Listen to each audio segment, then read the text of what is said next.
Welcome to the LARRAPY Love, Life, and Spirituality podcast, where we explore the lives, philosophies, and experiences that shape how we love, live, and grow spiritually. I'm your host, Larry Jackson, today, and we are honored today to have our guest, Dr. Taylor. Dr. Taylor, welcome. And thank you for having me. Yeah. Let's just begin with who are you? What are you doing lately? What season are you currently? What season in your life are you currently at? Well, I'll answer the last question first. I'm in the last season of my life. I'm 75 years old, so I've been Yeah. around for a while. I'm a retired professor and dean, and I just written a book on Juneteenth called "The Juneteenth: The Promise of Freedom." My earlier book on Juneteenth was used in the campaign to make Juneteenth a national holiday. So this book is sort of Wow. borrowed from that book. Wow. Wow. Um, what inspired you to write the book? Well, I wrote Juneteenth, The Promise of Freedom, to illuminate the full story of Black history and sort of reclaim our narrative from its Eurocentric framing. You know, Mm, my book begins not with the transatlantic slave trade, but mm, with Africa's great empires. And mm, from there, it traces centuries of resistance, survival, and triumph, allowing readers, I think, to understand how Juneteenth isn't just a holiday, but the culmination of a profound journey towards freedom. And if we truly know we come from, Larry, we can better envision where we need to go. And so man. my book was inspired by the need to fill in the missing pages of history, to honor the strength and agency of Black people before and after slavery, and to ensure that each generation understands both the progress made and the work that remains. So that was one of the reasons for me to write this book. Wow. I want to go back a little bit. You said you were a dean. Yes. Um, um, what was your was there a particular area in which section of the university that you were dean over? Yeah. Uh, started off my undergrad. I wanted to be, and I still am. I've always been involved in history, but I wanted to be a historian. But Mm, life has a way of having you go different ways. So, but I was a dean at three, maybe four different universities. My last deanship was at Edgewood College here in Madison. I was mm, dean of the School of Business. I was dean at Cardinal Stretch University for 5 years, and I was dean at Herzing University for 5 years. mm, And so, and at UW, they had a position what's called baby dean. That's when you're working on your PhD, mm. but you're still a dean, but they call you baby dean because you haven't earned your PhD yet. And so I Okay. was in letters and science at UW Madison. So yeah, four different universities. And another side question, I guess, how long have you been in Madison? Oh, I've been here now since 1980, so over 40 years. So it's Okay. been a minute. Um, you probably had an opportunity to see a lot of development and growth throughout the community. Oh yeah, I did a documentary. What was it in 2022 called "Leaders of Madison's Black Renaissance," and I Mm, sort of documented the change that occurred in Madison and what many people are saying is a renaissance taking place with the new business hub on the south side and the new Black yeah. Culture Center and all the wonderful things that are happening. So I interviewed about 40 people in that documentary, and that Mm. really gives people a historical backdrop to how far Blacks in Madison have come. Is that available online anywhere?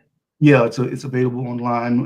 My website, drcharlestaylor.com. You can get it from VEN, Venmo, something like that. It's also on Amazon Prime, Apple Pay, so you can get it a number of places. Okay, I've included your link on my page on in the YouTube page, and we'll definitely follow up at the end of this here.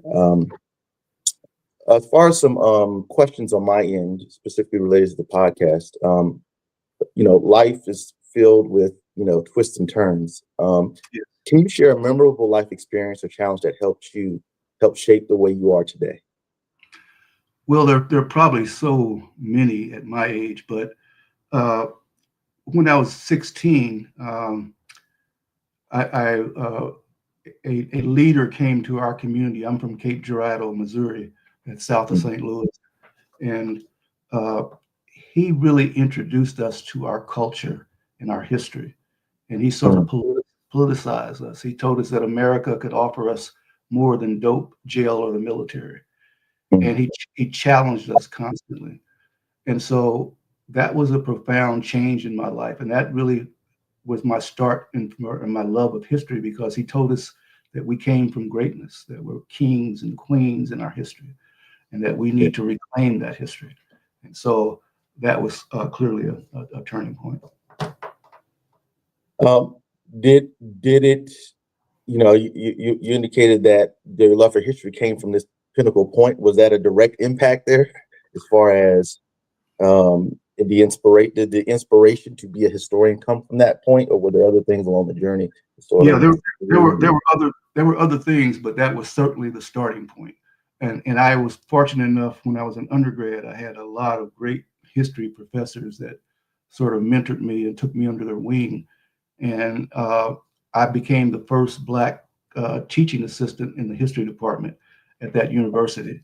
And so that's also got me very, very interested in history. And I began to give talks, and they were always about history things and about our culture and things that we had never been taught in school. So I was always trying to uncover new information about us. And I still doing that today. As someone who is very much a connoisseur of history, particularly African American history, what are some big what are some big concepts to take away as it relates to understanding our history, or big points that if I'm a young African American and I'm trying to know myself a little bit more, what are some like three big things to latch onto as far as exploring and understanding my history? Well, the main thing is that the Black history is world history. History started with our ancestors.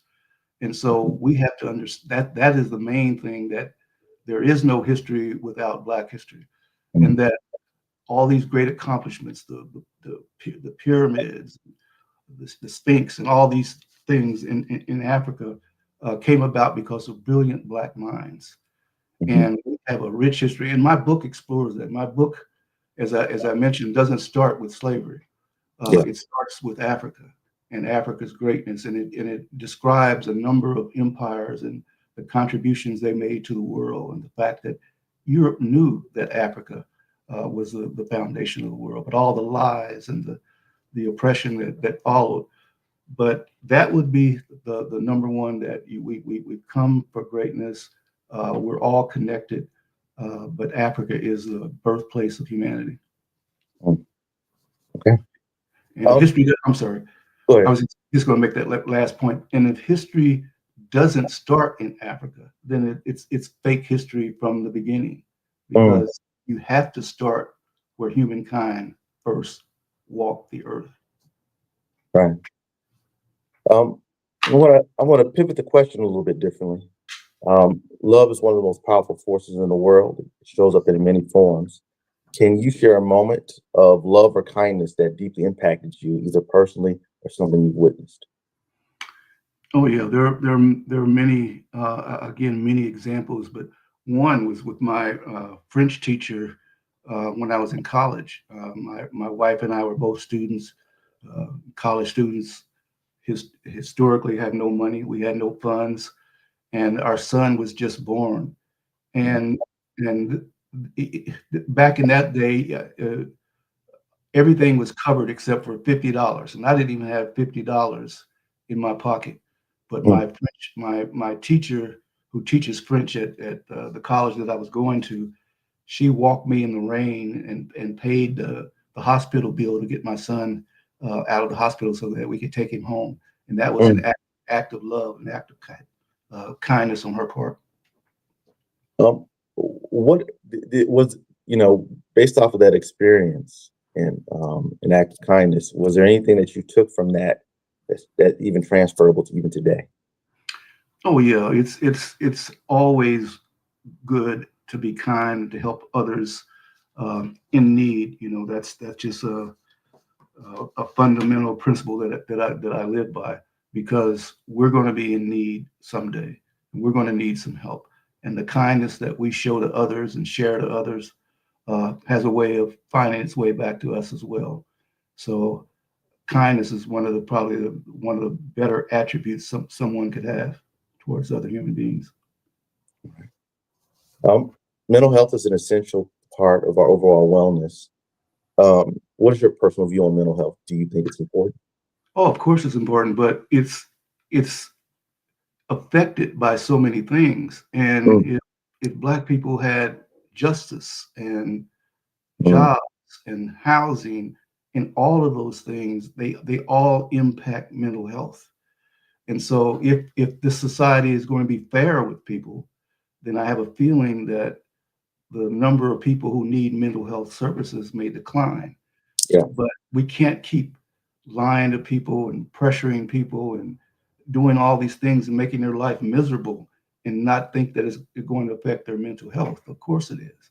And so we have to correct the things that impact the mental health. We have to go to the root of the problem and not address the symptoms.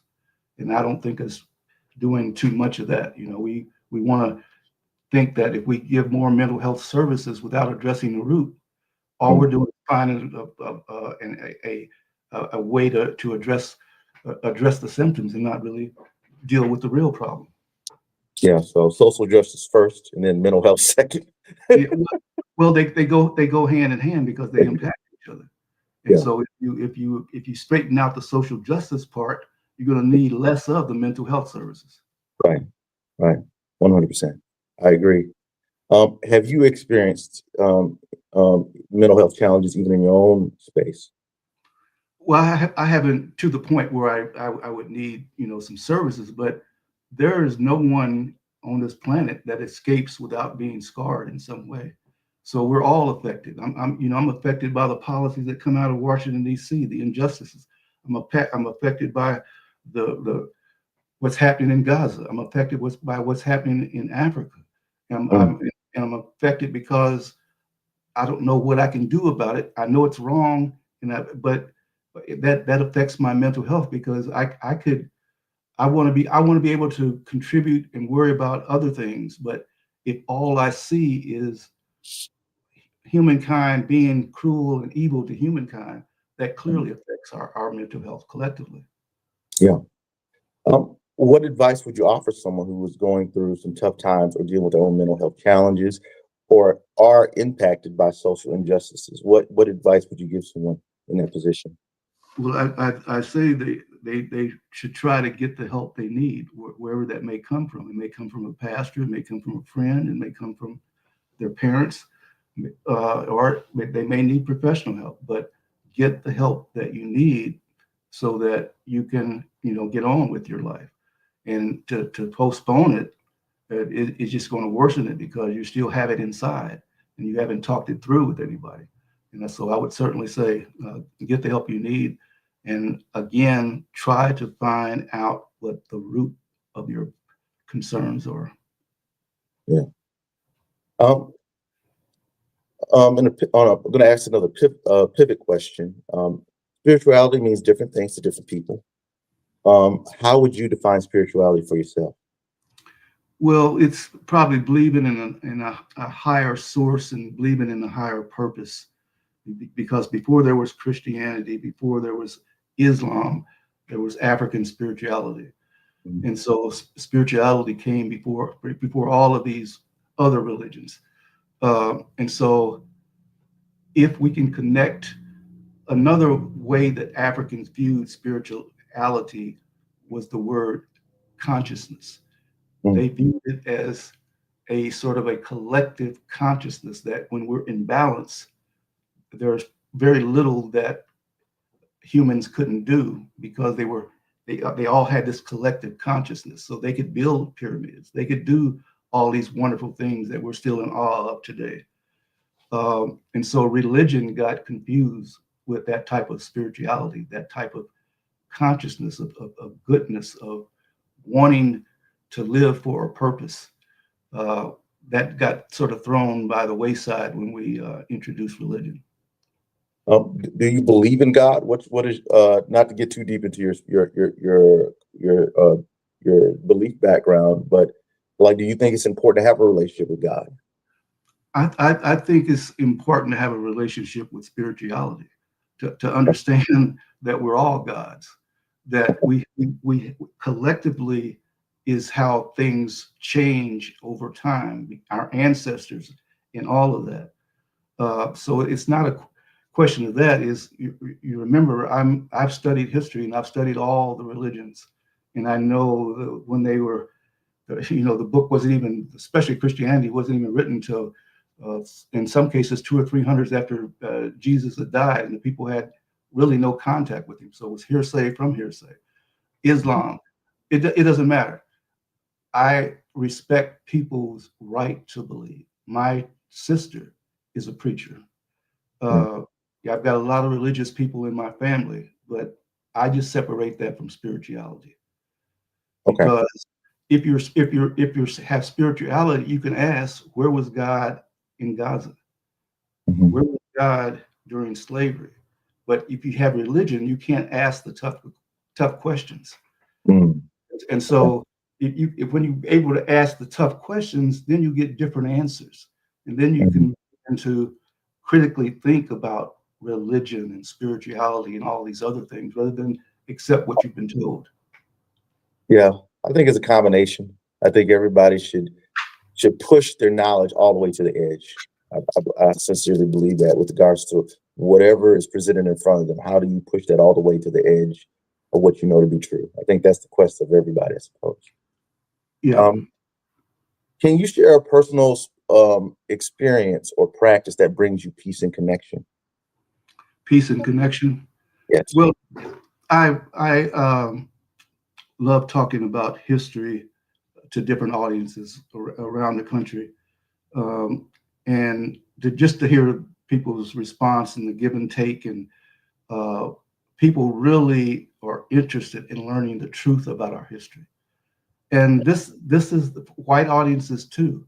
They want to know, when did they become white people and disconnected from others? And so I really like to have those tough conversations when people have aha moments and things finally click and they begin to understand how the past impacts the present, and how we're all been lied to in the history that we learned. So those kinds of moments, those teaching moments, are Mm. important to me. That goes into my next question. Um, what gives you a sense of especially in these days, you call them latter days, right? We're getting older. Um, what gives you a sense of purpose or well-being at this stage?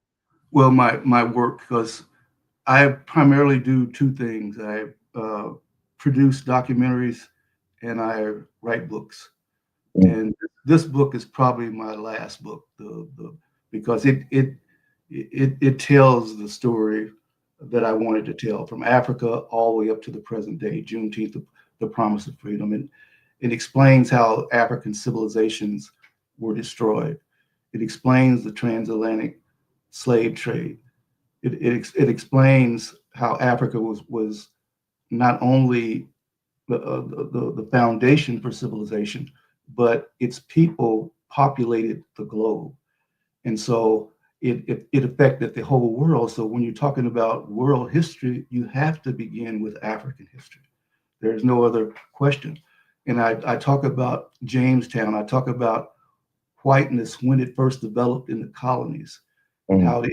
how it still impacts race relations today. I talk about the Constitution, and making blacks 3/5 of people, that embedded racism into our policies and laws. I talk about the Civil War. I talk about all those things, the first Juneteenth.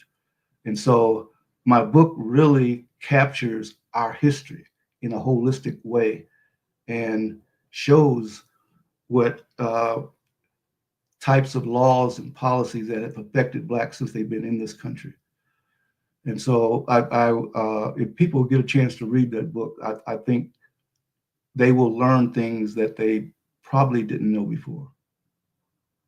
Yeah, I'm definitely highly interested in purchasing the book for myself, even being a Madisonian, and really just looking at your body of work. So I'm very much grateful and appreciative of even having an opportunity to do this interview, and just being able to sort of get your essence and sort of understand you just a little bit more through this personal one-on-one experience a little bit, albeit online. How can people connect with you and support your work? They can go to my website, let me see what it is, drcharlestaylor.com. Okay. And if they want to email me, they can email me from that website. Okay. And as far as a final word, would you like to leave us with a final word, scripture, or affirmation? I would say keep searching. Don't accept the things that you've been told, whether it's secular or whether it's religions. Question everything, and Mm. you'll be closer to the truth the more that you question. And if you're in a religion that doesn't allow you to question, then you just have to keep questioning. So question everything, but then do your research, do your home, make some comparisons. Then I think you'll come up with some of the answers that you need. They may surprise you. 100%. I agree. I love it. Dr. Charles, Dr. Taylor, Yes, nice to meet you. same here. And I Um, will definitely tell your father that you interviewed me this morning. oh yeah, please do, please do. All right. All right. Well, you have a great day, and we'll Okay. sign off on the podcast here. All righty. Thank you so much. I appreciate it.